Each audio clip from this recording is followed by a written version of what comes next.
everyone. So as you all know, I have a major love of templates, and I have seen these new, well, I don't think they're new, they might have been around a little while, but they're basically chair bow helper templates, and like I said, I love them. These kind of things, because like I said, I am absolutely terrible at keeping the balance on these kind of bows, like, you know, with the loops where they need to be completely even, and templates especially, like I said, the ones that you can make yourself, or the wooden ones if you can afford the wooden ones.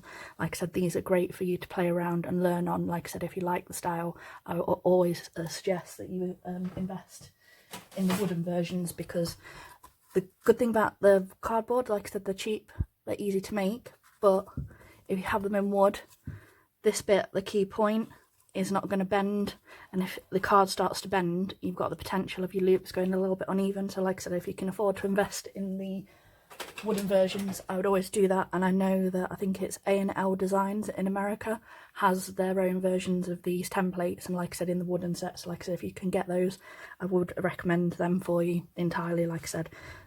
But if you want to make your own version of these to play around with and see whether or not this method works for you, like I said, this is what you do.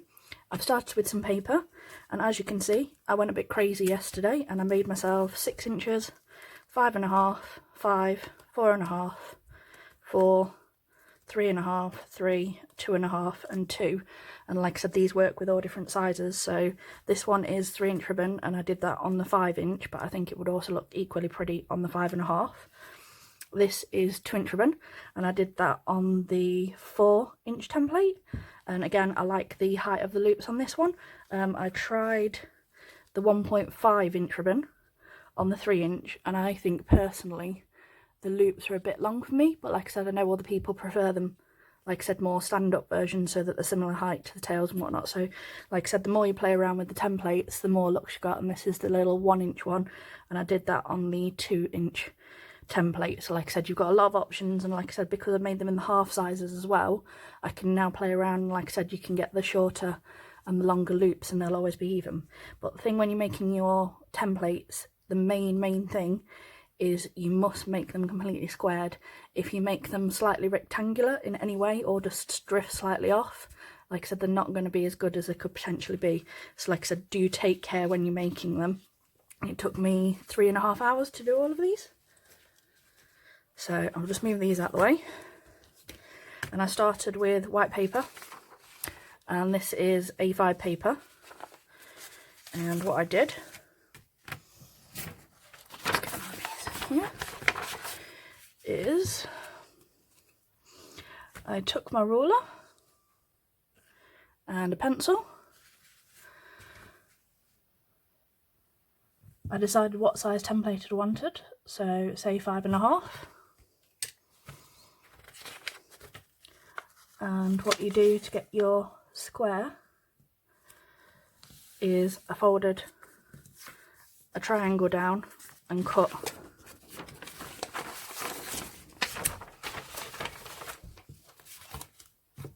and you end up with this nice square. So like I said, you've got your folded square. Just cut this one down. Like I said, cut it down so it's all squared up. Okay, and then open it out. What you want to do is you want to fold it into 4 squares.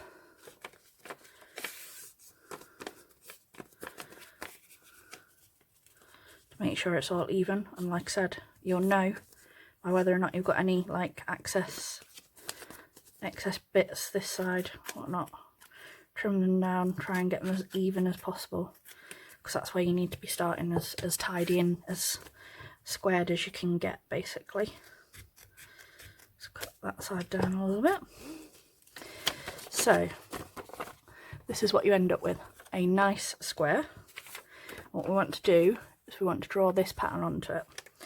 So this square is going to be cut out, and you can use the line from your fold, because that's going to be gone. Okay, but what I also do is I take my ruler and what you want to do is go from your centre.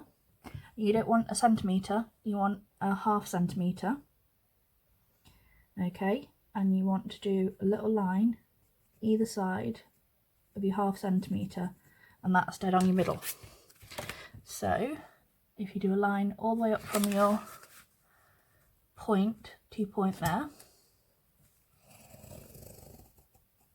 okay, and then from where you've got this line that you've just done, which is you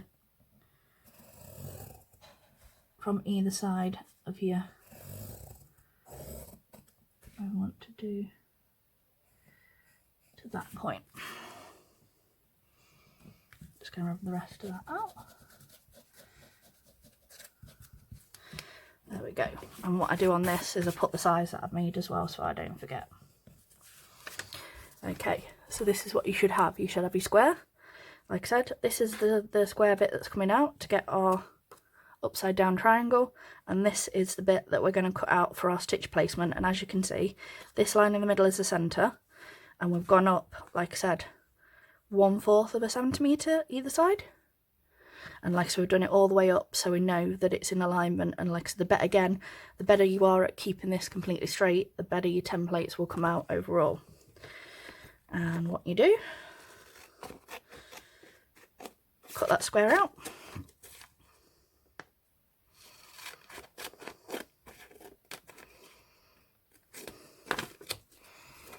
Cut this out. Now the reason with these is the deeper you can go without affecting the cardboard, the better your stitch placement will be, because we need to get that first stitch as close to the edge on the chair bow as we can to get the creases nice.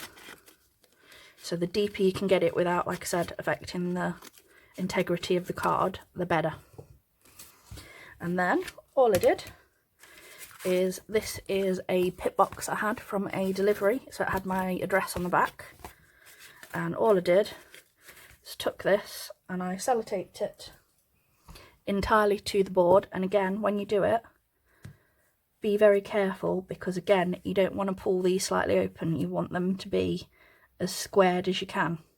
So I just sellotape those to the card and then cut them out. And then the other thing that I've done on all of these, and you'll be able to see, is I took the sellotape again, or tape, etc., things that you do this, and all I did is I sellotape round all the edges, every single one, so that when we're doing the stitches and when we're taking the ribbon off, it's easy to slip off, because if it was just against cardboard, it can sort of catch occasionally. So do think of that when you do this. But like I said, that's how simple it is. It's a very quick one to do, but like I said, it's all about the accuracy, because if you do this wrong, it defeats the whole point, because obviously if these sides are not the right length, so that one's 2.5, that one's 2.5, but if that one was 2.5 and that one was 3, and the same with this one, if that one was 6.5 or 6 and a little bit, and that one was 5.5, that's when your loops are going to be uneven. So like I said, do pay attention, like I said, and get your square as well as you can possibly get it. But like I said, that's how you make them, and I'm going to do another little tutorial in a minute. I'm going to do them separately, and I'm going to show you how to make the chair bow on the templates, and then I am also going to show you how to use the same technique freehand in case you don't want to make the templates yourself. So thank you for watching. If you need any more help or advice on the techniques or anything like that, I will link my Facebook page and group below, and like I said, you can ask me any questions there. And thank you for watching. Don't forget to like, share and subscribe, and I'll speak to you all soon. Bye.